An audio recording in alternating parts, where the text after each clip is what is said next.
Muy buenos días en esta mañana. Espero que estén llenos de fe, que tengan mucha fe para este fin de semana, que su paciencia, su amor por Dios sea algo especial, sea algo maravilloso, sea algo precioso.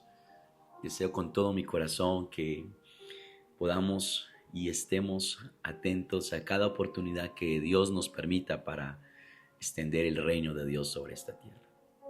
Esta mañana me desperté pensando sobre la realidad de los conflictos, pero ¿de dónde surgen esos conflictos? O sea, ¿de dónde empiezan a desarrollarse esos conflictos que vemos a diario, que se convierten en agotadores?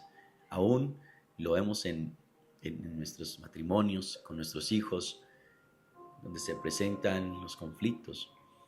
Y debemos partir de que los conflictos surgen de la caída. Génesis capítulo 3 nos da luz sobre de dónde vienen los conflictos. Cuando leemos Génesis 3, versículo 15, dice, pondré enemistad. Aparece la palabra enemistad. Y sabemos que Dios declara esa enemistad entre la mujer y la serpiente.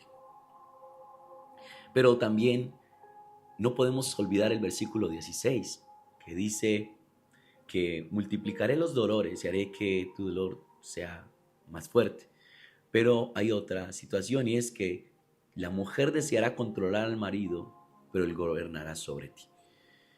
Vemos entonces que la caída pone en relieve la situación del conflicto, la realidad de los conflictos. De allí surgen los conflictos y de allí empezamos a ver esas desgracias. Pero mi pregunta en esta mañana es, antes de formularte la pregunta, ya sabemos de dónde surgen los conflictos. O sea, la realidad es que desde la caída el mundo tiene que lidiar con los conflictos. Entonces, creo que debemos ser conscientes de que los conflictos nos van a perseguir, los vamos a ver, vamos a tener que lidiar con ellos. Pero entonces, como iglesia, como personas que conocemos de Dios, la gracia de Dios, la palabra de Dios, ¿cómo debemos responder ante los conflictos? Y el llamado es a mirar cómo vemos en la escritura lo importante de conocer o recordar este pasaje de Segunda de Corintios, capítulo 17. Porque cuando vemos, no sé si lo dije bien, es Segunda de Corintios, capítulo 5, versículo 17 en adelante. Y allí es donde nosotros debemos pensar. Mire lo que estamos llamados nosotros. No es a huir de los conflictos, no es a discriminar a las personas que son conflictivas, sino mire lo que nos llama la palabra de Dios.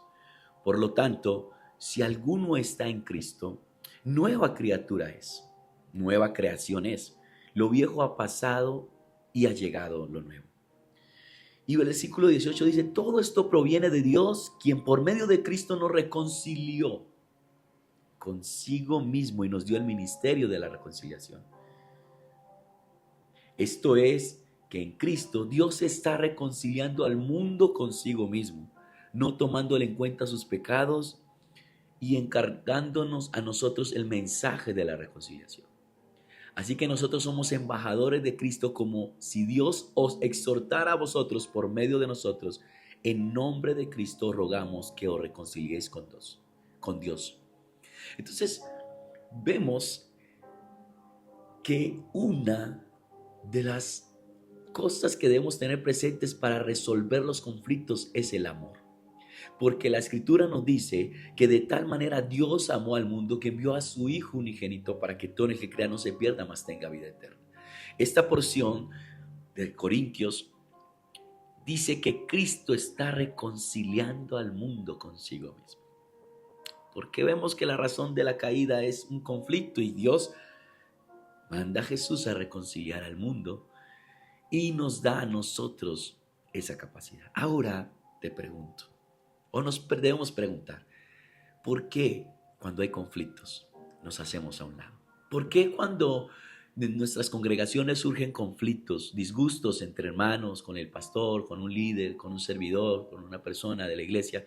¿Por qué huimos de los conflictos si estamos llamados a la reconciliación? Ahora, si yo soy consciente de que el conflicto es parte de la caída y parte de un mundo que está bajo la caída, pero que la iglesia fue escogida para reconciliar, la iglesia fue puesta como una embajadora, como representante de Cristo para reconciliar y hacer lo que Jesús hizo en la cruz. Hermanos, estamos llamados a amar y amar a todas las personas. Vemos entonces que no debemos pensar como hemos pensado muchas veces sobre la iglesia. La iglesia no es un edificio, la iglesia es una familia. Y en las familias hay conflictos, y en las familias hay dificultades. Pero si vemos las cosas menos convenientes como el conflicto, son a menudo una oportunidad para mostrar el Evangelio. Es una de las rutas menos inusuales, pero es la ruta más conveniente para permitirnos a nosotros aprendernos a amar, ocuparnos de las cosas de Dios y ser esos embajadores de la reconciliación. Sabemos que llegamos heridos, sabemos que llegamos con un pasado oscuro, lleno de tragedias, de inseguridades, de abandonos y un poco de cosas.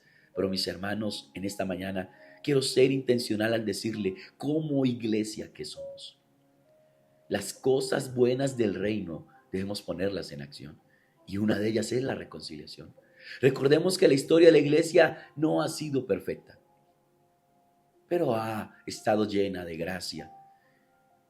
Debemos entender que Jesús demostró que está más interesado en estas personas, en estas situaciones de conflicto y tensión, que no son sinónimos de fracaso, sino una oportunidad para transformar esas vidas y reconciliarlas.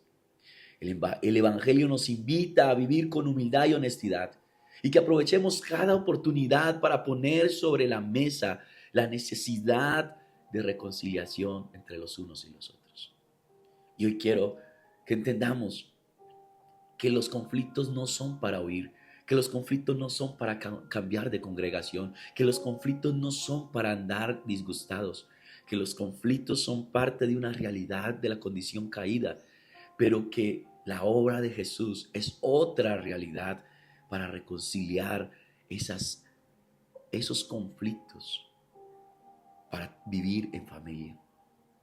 Debemos estar conscientes de que somos llamados a vivir en armonía los unos con los otros. Permíteme orar en esta mañana.